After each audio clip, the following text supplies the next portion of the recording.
En nombre del Padre, del Hijo y del Espíritu Santo. Amén. Amados hermanos, en nuestro Señor Jesucristo, nos encontramos en el domingo de Septuagésima, con lo cual en el año litúrgico cambiamos de página, por decirlo así, ya para girar alrededor de la gran fiesta de Pascua, con la Cuaresma, que nos prepara inmediatamente, próximamente, y la Septuagésima, periodo de 3 domingos que anteceden, como una preparación remota, lejana, para que no nos caiga la Cuaresma de golpe y porrazo, con esa suavidad y gradación. Actúa la Iglesia para que nos preparemos a hacer una buena Cuaresma y así después poder, con la Pascua, alegrarnos. Y por eso el color de los ornamentos morados, que siempre simbolizan o representan la mortificación, la abnegación, la renuncia, el sacrificio, el ayuno, la penitencia, la oración, a la cual nos está invitando suavemente la Iglesia a partir de ahora. Y antiguamente, como ya sabían, la Cuaresma era rigorosa. Era todo el día, los 40 días. Se comía en la noche al caer el sol. De ahí, por cierto, saca Mahoma copiando el Ramadán. Pero bueno, de todo esto queda una Cuaresma muy mitigada, con ayunos más suaves, también quizás porque la naturaleza humana ya no tiene la fortaleza de antaño y el mismo jaquetreo del mundo moderno, pero por lo menos tener el espíritu y cuando podamos, pues hacer, aunque sea de modo atenuado, la abstinencia y los ayunos, para que con el espíritu por lo menos cumplamos con la Cuaresma. Y en el Evangelio de hoy, que es problemático, porque el final no puede ser más rompecabezas, sobre todo cuando la ignorancia, lamentablemente, o la descontextualización de los textos en aras de otras ideas preconcebidas nos hacen salirnos del texto y del contexto y decir otra cosa. ¿Y cuál es esa otra cosa? En definitiva, muchos llamados y pocos elegidos. En resumen, muchos son llamados a salvarse y pocos se salvan de hecho. Y no puede haber mayor herejía ni mayor estupidez, para decirlo rápido y pronto. Pero bueno, esto hay que explicarlo. Y el contexto en el cual están estas palabras es el de la viña. El reino de los cielos es como una viña. Y claro, el reino de los cielos es la salvación. Entonces sí es pocos los que se salvan. Pues no, idiota, perdónenme, pero ya toca así. Ya tengo canas y lo que está mal está mal. Y esto es intolerable. El reino de los cielos, ah, sí, ¿Y a qué viene una comparación de viña, de trabajo? En el cielo nadie trabaja. Que yo sepa, no hay viña. Entonces es el reino de los cielos en sentido amplio. No se está refiriendo directamente a los cielos y a la salvación, eso está claro. Y de esto no hacen ninguna observación los exégetas y los teólogos, lo lamento.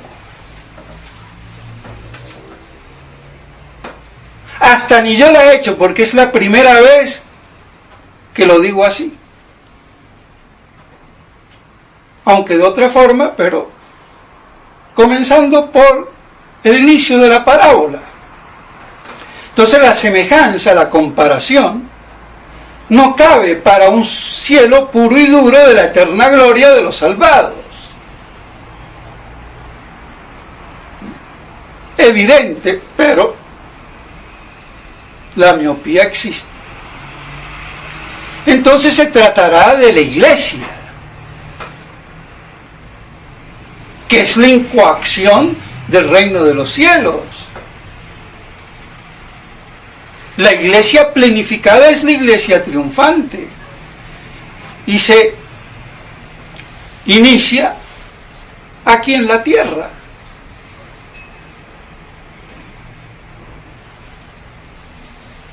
Pues bien, entonces, si habla de operarios que trabajan en la iglesia,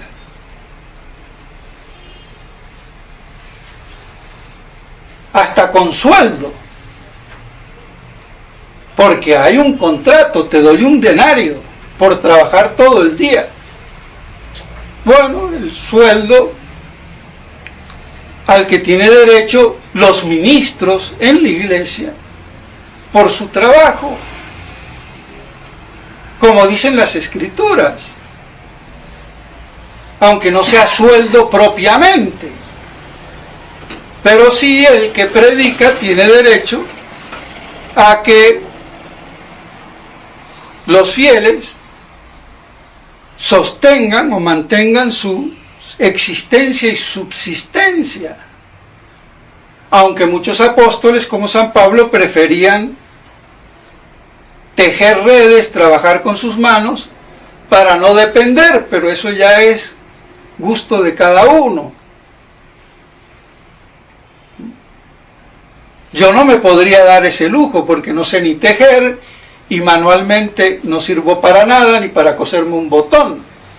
Y dependo enteramente de la subsistencia y generosidad de los fieles.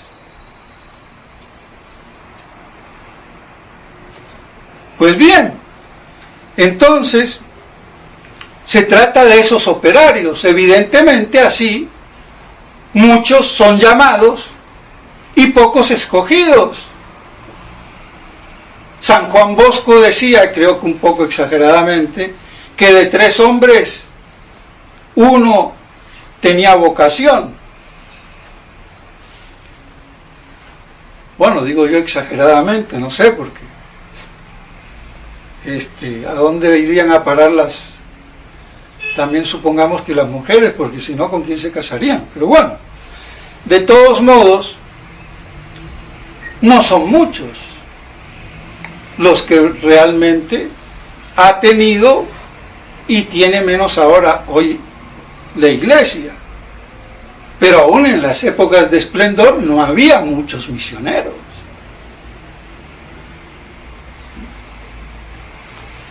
Pero bueno, de todos modos, ahí se puede entender literalmente la cuestión y no habría problema. Y de hecho tiene que ser así. Porque vuelvo y repito, en los cielos no hay viñas ni se trabaja, ni hay denario. Entonces estaría muy mala aplicada la parábola, la semejanza, la comparación. Pero como somos a veces muy espiritualistas, angelicales, a lo bruto, reino de los cielos, vida eterna y san se acabó. Cuando el reino de los cielos comienza aquí, en la tierra, con la gracia y la iglesia, y se plenifica en los cielos. Y así tenemos tres iglesias, la militante, la triunfante y la purgante, de la cual solamente quedará la triunfante. Y con la moraleja de que no importa que vengan a nona, sexta y tercia es las 9, la tercera hora de la mañana, el día comenzaba de 6 a 6, tercia 9, sexta mediodía, nona 3 de la tarde y la 11ª hora a las 5 de la tarde, y a las 6 acababa el trabajo. Con la moraleja de que no importa que estos ministros, estos obreros, operarios, sean llamados al principio, al medio o al final, y que unos trabajen más y otros menos, pues tendrán la misma recompensa al final de la jornada, y no por eso debe de haber envidias ni recelos que el padre de familia sea generoso y a todos les dé por igual, sin hacerle injusticia a nadie. Y ahí se acabaría el problema. Y no hay más explicación literal dentro de este contexto. Y que los primeros serán los últimos y los últimos los primeros, pues ya vimos. A los últimos los equipararon a los primeros y se acabó. Como quien dice, no importa la hora que seáis llamados, sino que a todo el que trabaja en la iglesia, pues tendrá esa misma recompensa, por lo menos esencialmente. Y se acabó. Pero claro, es que esto de primeros y últimos y pocos y muchos también los dice en algunos otros lugares. No muchos, pero los dice en otros. Entonces, si nos remitimos solamente a este evangelio, aquí quedaría zanjada la cosa. Pero como los dicen otros, y están con la idea de que muchos son llamados y pocos salvados, no se dan cuenta de tremenda herejía, porque muchos no son todos. Y si todos no somos llamados a salvarnos, entonces ¿qué hace Dios? Elige a muchos, pero no a todos. Y encima son pocos los que se salvan. Mayor herejía no puede ser, porque Dios llama a todos, no a muchos. O sea que literalmente es erróneo y herético, porque muchos no son todos. Y estaríamos entonces así parangonándonos a Lutero, a Calvino. Dios predestina a unos al cielo y otros los predestina al infierno. Y las arras, la garantía de que yo soy predestinado para arriba y no para abajo, es la riqueza, el éxito de los protestantes y de los judíos.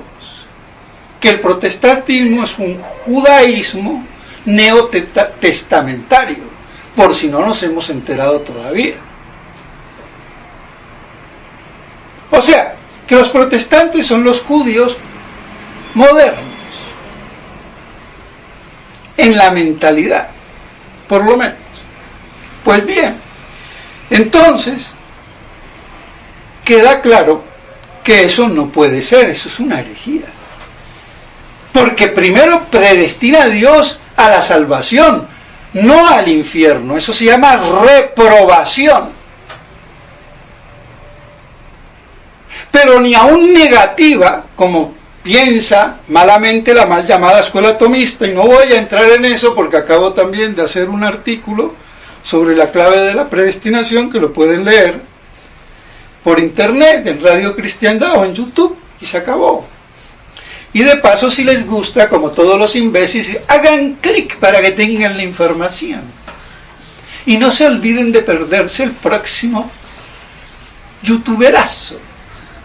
Pero por lo menos van a entender un poco más. Porque no está para decir estupideces, sino teología, y alta teología de punta, que ni en la gregoriana ni en el angélico se enseña. Así de claro. Pues bien, entonces no podemos caer en ese predestinacionismo luterano, calvinista.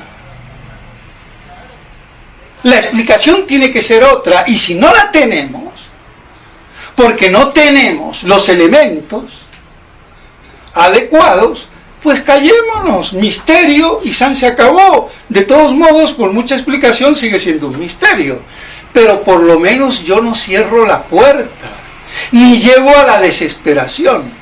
De todos modos, para que nos quede claro, la predestinación Dios no la hace ordinaria y corrientemente sin mi libertad y mis méritos que hago por la gracia de Dios.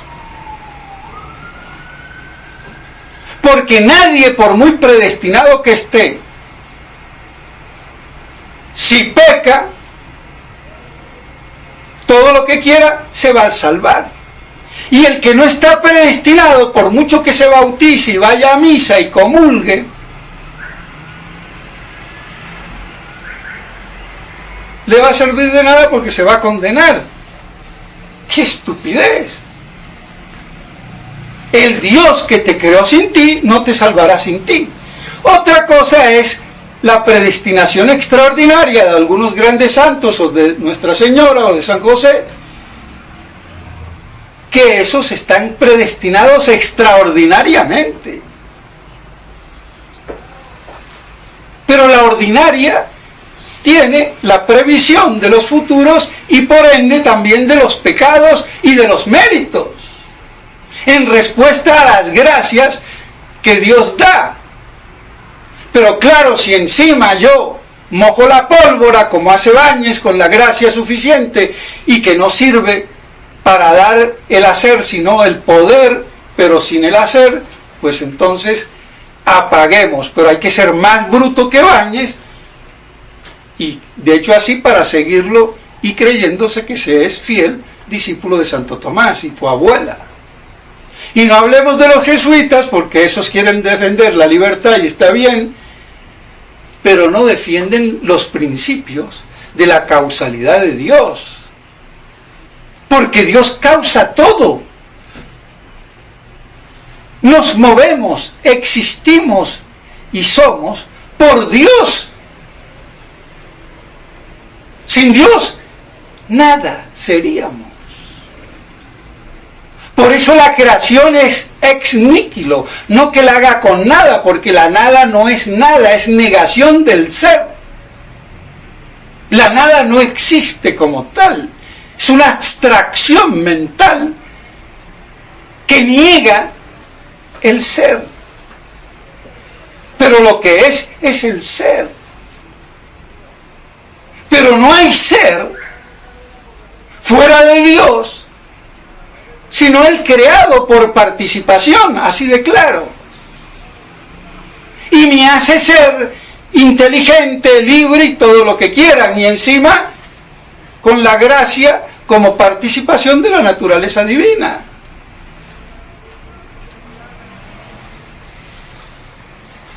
Porque cuando soy libre, lo soy gracias a Dios.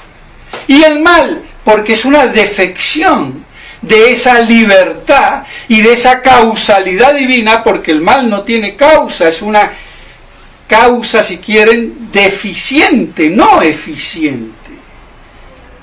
Es una privación de un bien debido. Que la piedra no tenga ojos no es ningún mal. Que un ser humano no tenga ojos sí es un mal, porque es una privación de la visión que le es debida como ser humano.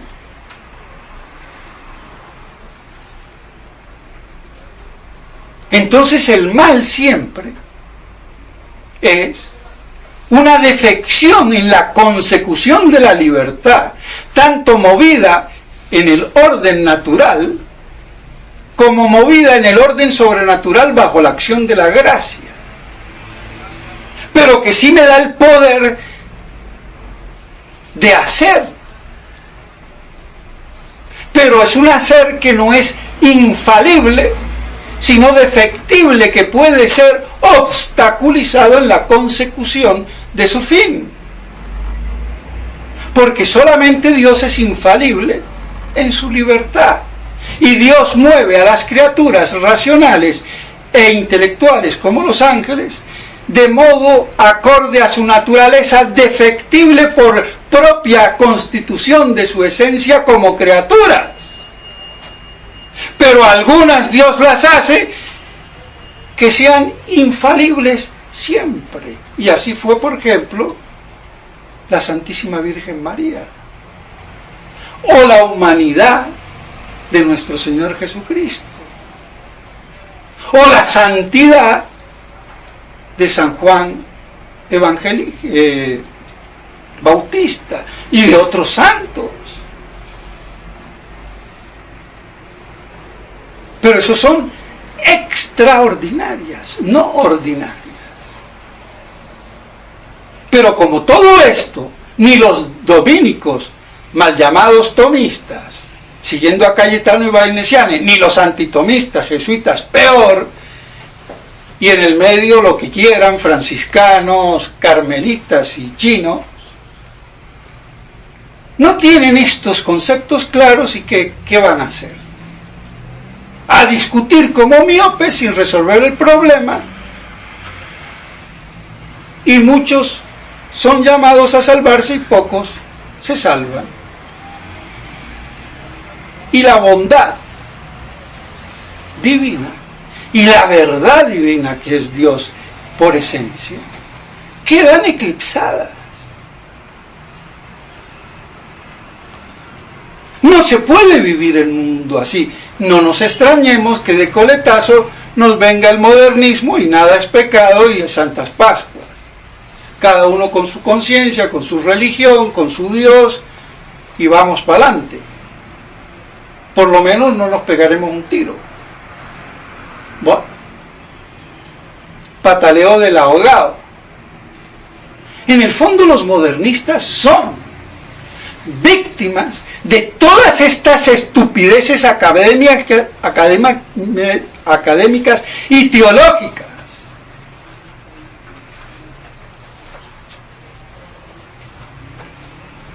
Pues bien, entonces vemos que eso no puede ser.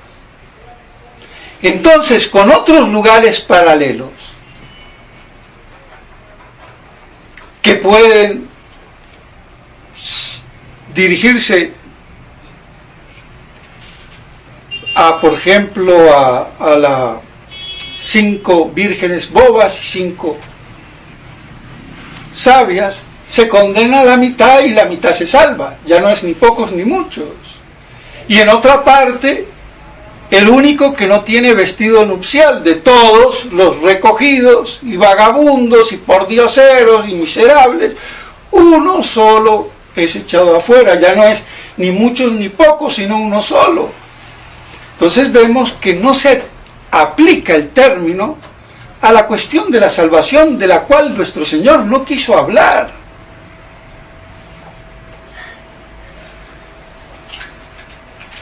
Porque lo que interesa es que yo haga el bien y evite el mal, siempre y en todo momento.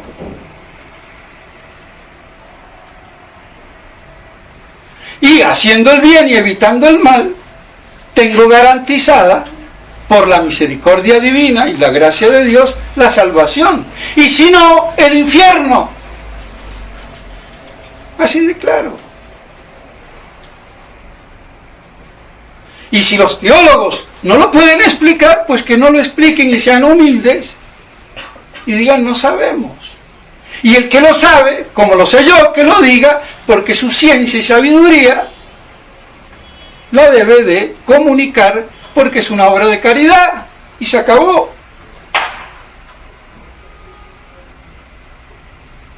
Eso es todo. Entonces, el bendito problema está zanjado. Lo que pasa es que está mal planteado, como tantas cosas en este mundo y en la iglesia.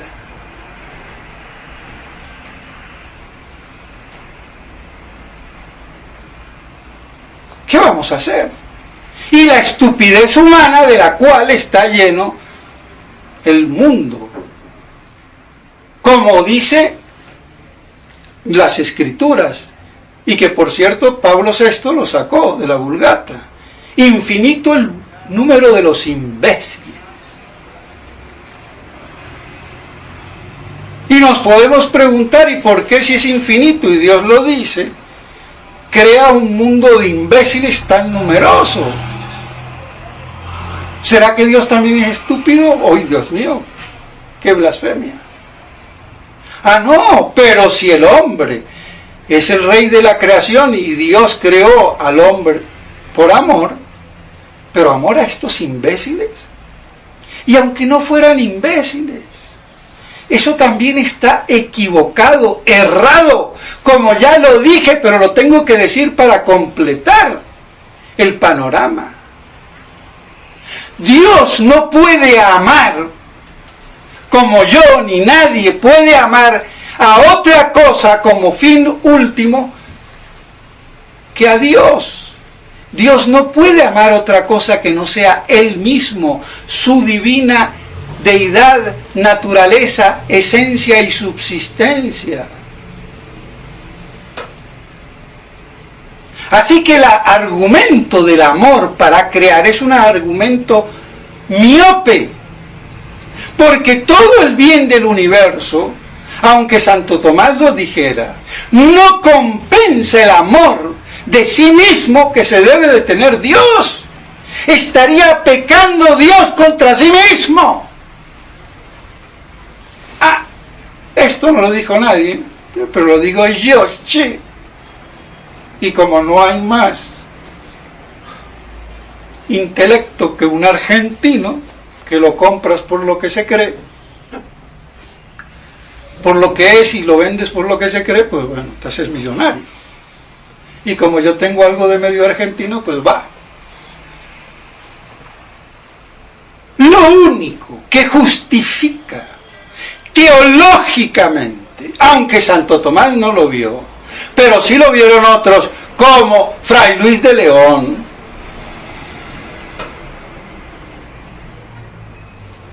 es su amor a sí mismo, y que no necesita de la creación ni de todos los atributos que él participa al conjunto de la creación para que sean algo amado por Dios. Si siempre va a ser paja, nada, si Dios no le da existencia. Eso no es digno del amor de Dios. Lo único digno es su divinidad, su deidad. Y entonces, ¿por qué crea? Che, vos que lo sabés todo. Pues sí, no hay otra razón que ese mismo amor Dios quiera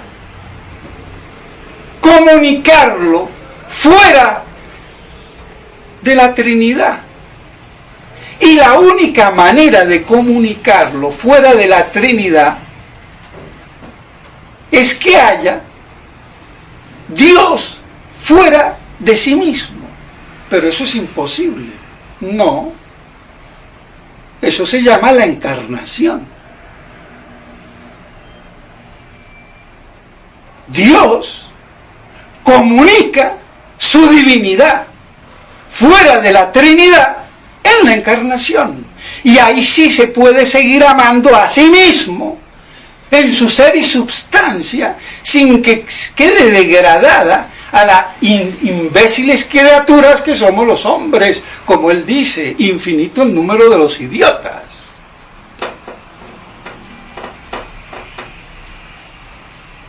Y entonces, por esa encarnación que comunica toda la esencia, existencia y divinidad de Dios fuera de la Trinidad, se realiza en la encarnación.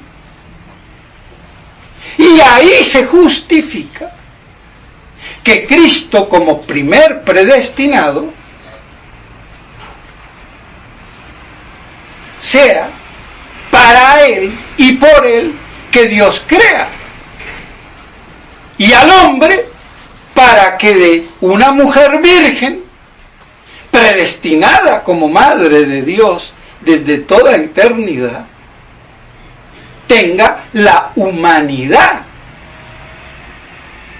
porque no sale de la ameba ni del chimpancé, sino de un ser humano, de una mujer, y no soltera, sino casada. Y ahí mismo, en el mismo decreto, San José no es madre soltera como las mujeres de hoy. Ojo. Ni los grandes devotos de San José han logrado decir más sobre San José y en menos palabras que lo que estoy haciendo yo. Así que, San José, teneme el lugarcito, che. Y así Cristo es el primer predestinado. Y todos lo dicen, pero no sacan las conclusiones y consecuencias, porque se predestinó para salvarme. Entonces tuve que haber pecado, pero para pecar tenía primero que existir, y para existir primero crear. Entonces primero creación, hombre y pecado, y después Cristo, tu abuela. Estás invirtiendo todo el proceso del plan divino y no te das cuenta. ¿Qué vamos a hacer? Pero esa situación no puede seguir así. No tiene fundamento teológico. En cambio, del otro modo, sí. Entonces, por Cristo, todo es creado. Por Él y para Él. Y así nosotros poder ser invitados como seres racionales y los ángeles intelectuales a ser hijos adoptivos de Dios por la gracia de Cristo, y así ser amados. Cambia el panorama. Pues esto nunca se ha dicho en la iglesia. Y bueno, tantas cosas que no se dicen y se las tienen embolatadas. Como tampoco se dice, para terminar de redondear, muchos los llamados y pocos los escogidos, cómo se puede también dar en una interpretación escatológica.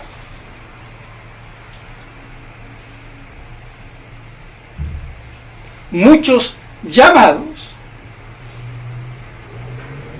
a estar como viadores en la iglesia viadora del milenio del reino de Cristo, y pocos escogidos, y muy pocos, porque de esos viadores hasta hay unos que son malos y recluidos según la interpretación de San Irineo. Pero aquí también tenemos muchos llamados a que sean los viadores, propagadores de la iglesia, hecha una, proveniente de los judíos y de los gentiles, todos convertidos, para que se haga un solo pastor, para que sea un solo pastor con un solo rebaño, la gran profecía que trasunta, que permea todas las escrituras y culmina en el reino milenario o el reino mesiánico de Cristo Rey.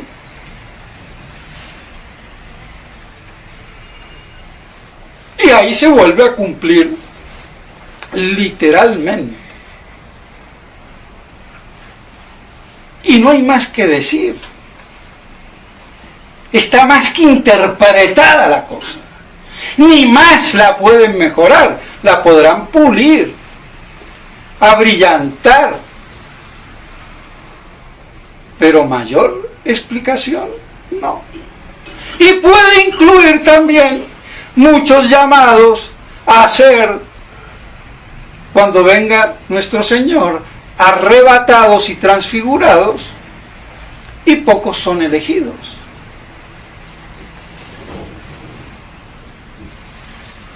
O también muchos llamados a la primera resurrección, pero pocos lo serían en realidad. Hay no tanto.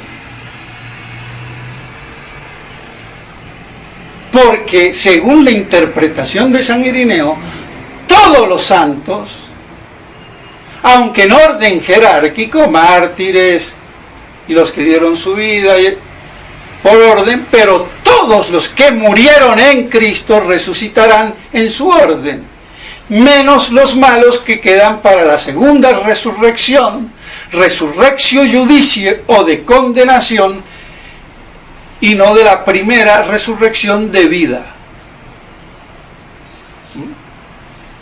Pero bueno, no cuajaría tanto porque no son pocos, son muchos, son todos.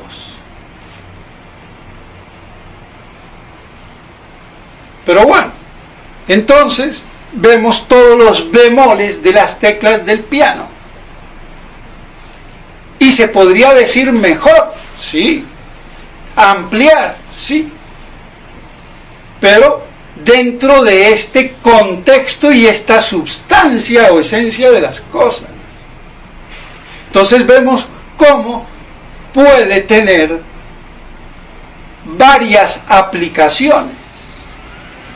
Una actual, la viña, esta iglesia, y la otra profético-apocalíptica, de la iglesia del milenio, que sigue siendo iglesia de carne y hueso.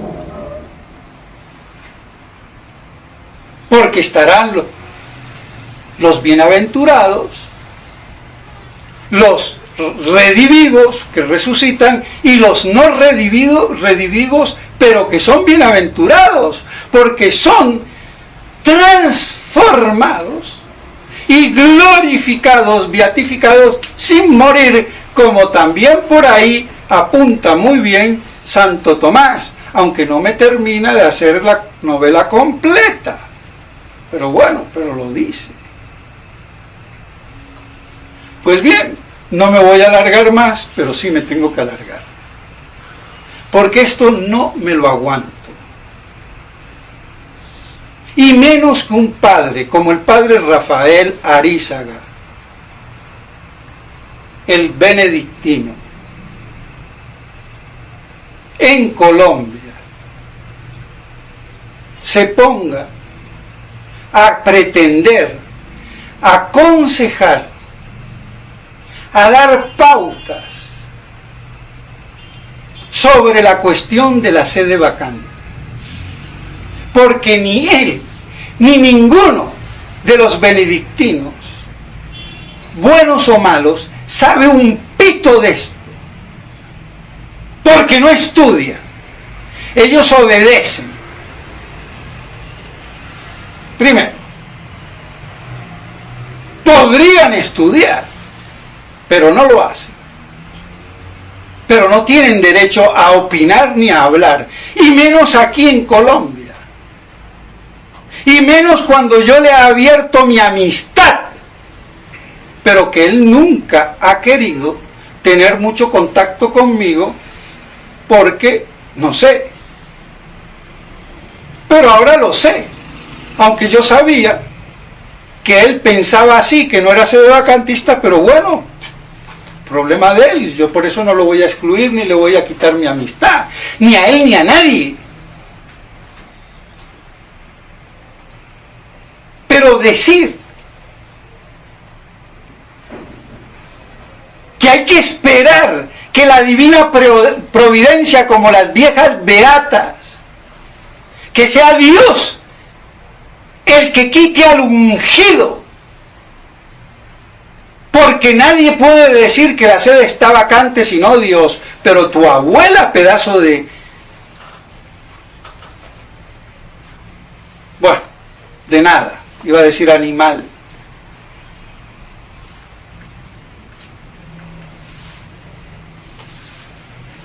No hay doctrina en la iglesia, no hay teología.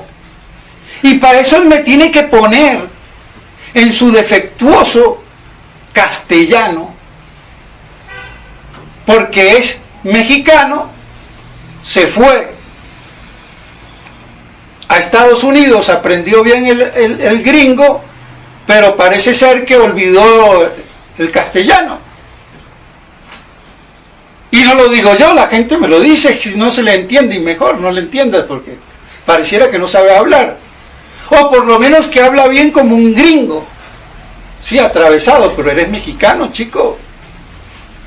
Tienes que hablar bien. Pero bueno, pobrecito, para eso, pa' colmo, los gringos hasta eso le hicieron perder su idioma materno, porque no se expresa bien. Y no quiero pensar que no tenga las ideas claras, que también puede ser el problema. Y parece que algo de eso hay ahí. Mucha obediencia y poco caletre. Pero, ¿qué vamos a hacer? Entonces, toma el ejemplo del Antiguo Testamento de Saúl y David, que no tiene nada que ver. Porque Saúl era ungido y fue reprobado como rey, y fue ungido David, pero en el interín había dos ungidos y seguía siendo Saúl el rey. Y David lo respeta. Y se enoja y manda a matar al que lo mató por petición propia, que Saúl le dijo que me mate, y el otro lo hizo, y vino a David a decirle, mira, yo maté a... Y lo mandó a matar porque se atrevió a matar a una persona sagrada. Pero si vamos al caso, yo también soy ungido, soy sacerdote, soy ungido, ¿o qué me echaron en la cabeza con el santo crisma y en las manos? De ser ungido a ser papa hay mucha diferencia, pedazo de animal. Y después, que está fuera de contexto, ¿qué tiene que ver aquí Saúl y la teocracia y la reyesía del pueblo de Israel y de David con la institución del pontificado romano? ¿Qué te pasa, chico? Perdónenme, voy a decir una vulgaridad, está meando fuera del tarro. Y pretendes dar claridad para que los fieles tengan luz en la confusión, pero si tú estás más confuso que la medusa y más dormido que la marmota. Di no sé y ya está. Pero decir que nadie puede decir que la sede está vacante. ¿Pero qué te pasa, chico? ¿Y qué dijo San Roberto Belarmino? ¿Y qué dijo San Francisco de Sales? ¿Y qué dijo San Alfonso María de Ligorio? ¿Y qué dijo Cayetano y Melchor Cano? ¿Qué te pasa? ¿Y qué dice el Código de Derecho Canónico y sus intérpretes?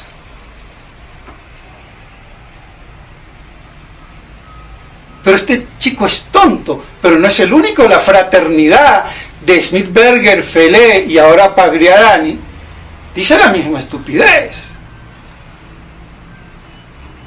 Entonces no lo podemos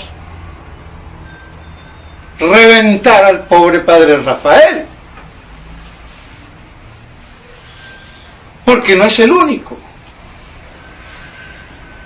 Porque la fraternidad en la posición teológica está en el mismo cuento, aunque no me pongan ahí a Saúl y David, porque no son tan tontos tampoco, ¿no? Pero no se dan cuenta, ni los unos ni los otros, que hay una incompatibilidad entre ser cabeza de la iglesia como vicario de Cristo, porque la cabeza es Cristo, invisible, y visible, la de vicario, el Papa. Ya me olvidé qué iba a decir. Bueno, volvamos a la esencia de las cosas. Hay mucha diferencia entre ser cabeza y la herejía. La herejía no me permite ni ser miembro, y mucho menos cabeza de esos miembros. Eso es lo que dice Cayetano. Eso es lo que dice San Roberto Belarmino. Ah, pero no podemos decir que sea hereje. Ah, tu abuela, entonces, tú no sabes lo que es una herejía. Si yo digo la misma estupidez que diga el Papa de turno, soy un hereje, porque no soy Papa, pero lo dice el Papa, sea Pablo VI, Juan Pablo II, Benedicto XVI o ahora Francisquito, y ya no juzgo. No seas imbécil. Tú no podrás juzgar al Papa como autoridad superior a él, pero puedes juzgar quién es hereje y quién no es. Porque si no, mi hijita, vas a ser como esas vírgenes bobas, que no va a distinguir si es un hombre o una mujer, y resulta que es un hombre y la preñaron. Porque ella creía que estaba jugando con la muñequita. Perdónenme de ser así de grosero, pero es que son tan imbéciles que hay que ponerle a los brutos estos ejemplos. Y yo no me voy por la tangente. Se acabó. Entonces esa incompatibilidad. Ah, pero un papa puede ser hereje en su corazón. Sí, mientras sea en su corazón. Es como el ladrón que imprimió $1.000.000 y lo tiene en el bolsillo. No tengo problema. El problema es cuando va y lo mete en circulación en el supermercado o en el banco. Mientras lo tenga en su casa, en su privacidad, no hay problema. No altera la economía. Se va a alterar cuando circule. Bueno, la herejía igual, más o menos. Mientras él la tenga y no se lo diga a nadie, pues bueno. Pero cuando la publica, la manifiesta y la impone, hijo, de esas no te salvas. Eres hereje y punto. Entonces no hay salvación. Pero como todos, sedevacantistas y antisedevacantistas, viscerales y a lo brutos, y me los cargo a todos, yo lo lamento.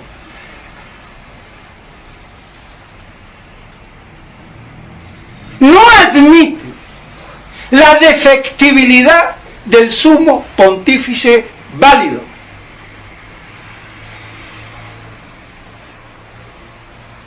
No entienden eso.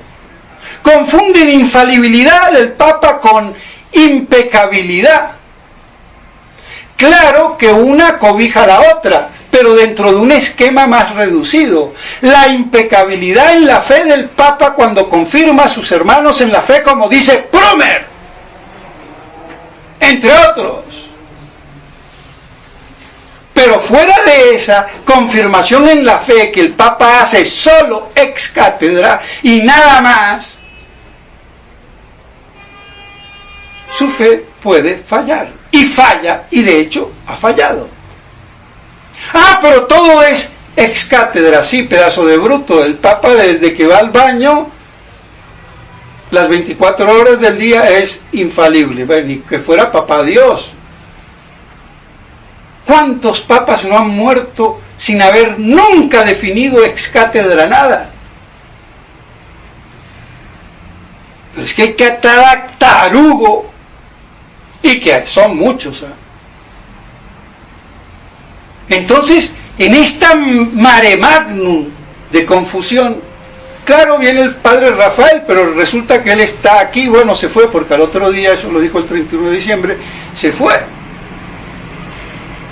Pero aquí estoy yo, che, y aquí hay cátedra para Colombia y todo el mundo, como Radio Mística. Ese era el imbécil colombiano que yo nombré la vez pasada y dije Alcázar o no sé qué. Ese, Rosa Mística, Radio Rosa Mística.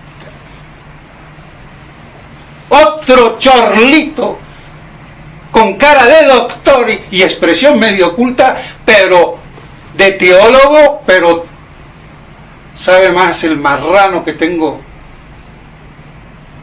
para Navidad. Sí, las cosas hay que decirlas. Es que cualquier carajito se cree que sale en YouTube y ya da cátedra. ¿Qué les pasa? Y el que quiera salir, salga y aguántese. Y salga con teología, y doctrina, y metafísica, y exégesis. Y si no, ponte a estudiar. Porque yo ya tengo 40 años. Cumplí el requisito por lo menos de Monseñor Lefebvre. No hay teólogo sino hasta los 30. Yo diría, hay alguno hasta que los 100. Pero menos cumplí el requisito académico de Monseñor Lefebvre. No se puede ser buen teólogo sino después quizás de 30 años. Pues yo ya tengo 40. 10 de más. Si vamos al caso. Aunque no tengo doctorado de nada que no me sirven de nada. Porque con tantos doctores, ¿cómo pudo ser Vaticano II? Es que de doctores, ninguno. Perdónenme. Ni aún el doctor Sacro, al que venero el padre Castellani, yo lo lamento. ¿Qué quiere? Es así. ¿Y quién afronta la situación? ¿Y quién trata de esclarecer a los pobres fieles? Que yo ya me quedo admirado, que los fieles tengan fe.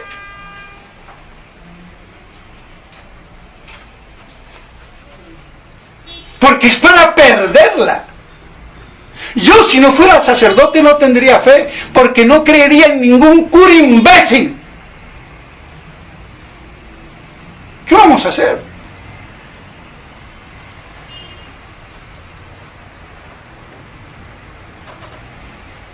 Entonces me quedo admirado de los fieles.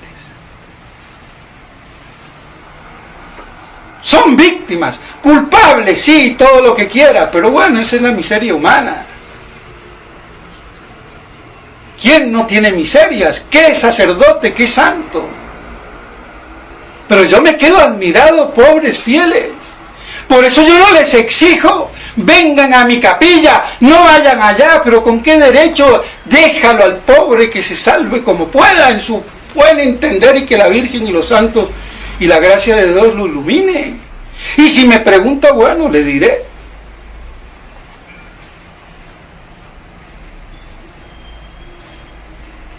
Pero ese capillismo imbécil, y que lo tiene la fraternidad y el estúpido del padre Conte aquí, con su nuevo superior, el padre Rubio, que de rubio no tiene nada porque está pelado, por dentro y por fuera, porque por fuera pelado, y por dentro porque no le funciona el cerebro.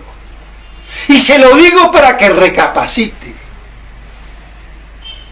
Y que si yo le mando un fiel a que lo bauticen, o para que se confiese, y si le dicen, el padre Basilio me dio el número, no queremos. No, ¿cuál es tu apostolado, imbécil? Y si encima te lo estoy mandando, ¿cómo lo rechazas? Es que tú eres un degenerado, fariseo. Y eso no lo sabe el superior Pagliarani. Me parece que voy a tener que escribir esa carta que no quise escribir ni quiero escribir. Porque no quiero perder el tiempo en esas estupideces. Pero a ver si les entra en la cabeza.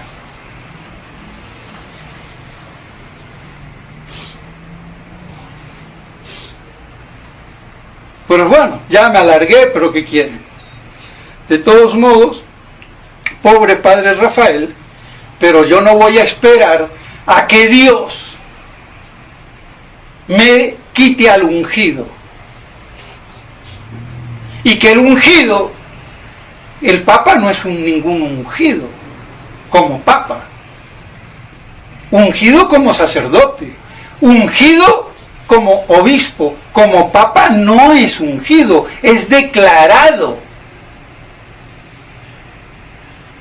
elegido papa. Que además es ungido, como yo también soy ungido, un poco menos porque no soy obispo, ni quiero ser. Porque ya es suficiente con el camello, el trabajo, el peso, la responsabilidad de sacerdote, de obispo, ni pensar. Además que la mitra y el báculo embrutecen, porque le aplastan los chicharrones, que digo, el cerebro a muchos.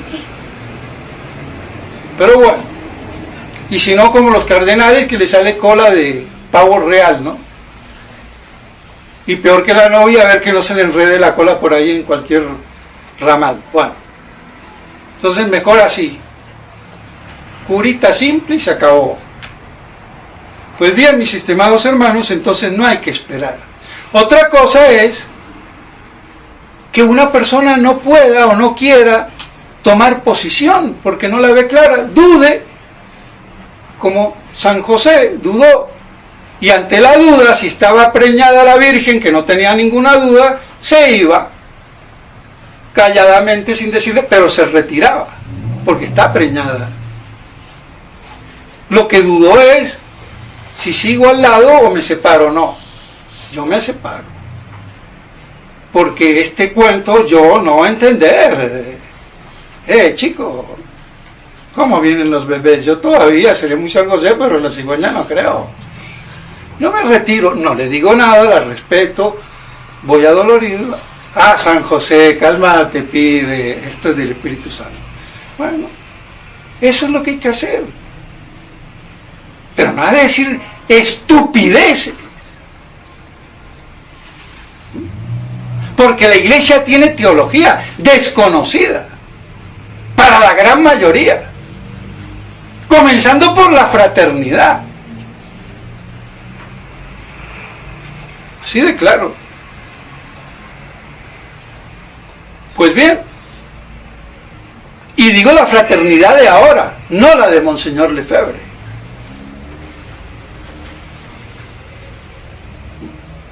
Que quede en honor la imagen de Monseñor Lefebvre y de su íntimo y amigo compañero Monseñor de Castromaller, eso que quede claro.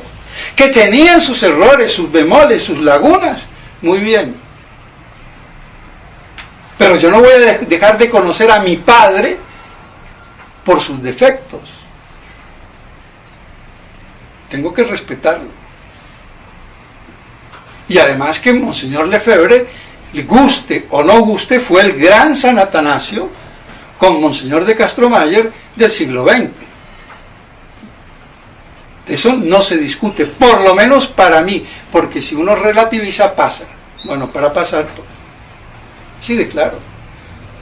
Otra cosa es que los mismos de la fraternidad no lo siguieron en toda su grandeza y poder saltar las lagunas que dejó, pero dejó indicado el camino. Pues bien, entonces, mis estimados hermanos, que todo esto nos sirva para que nos vayamos preparando paulatinamente a la Cuaresma. Y miren cómo se las presento. Entonces, va bien, va dentro del esquema litúrgico de preparación lejana al sufrimiento doloroso de la pasión y muerte de nuestro Señor Jesucristo. O sea que tampoco estoy tan desvirulado, y más con el tremendo sermón tan largo, ni sé cuánto ya va, pero bueno, que les sirva para hacer una buena preparación suave y lenta a la Cuaresma, con la cual nos introducimos en este domingo de Septuagésima. Que la Santísima Virgen María nos ayude por encima de todo y nos cubra con su santo y venerable manto. En nombre del Padre, del Hijo y del Espíritu Santo. Amén.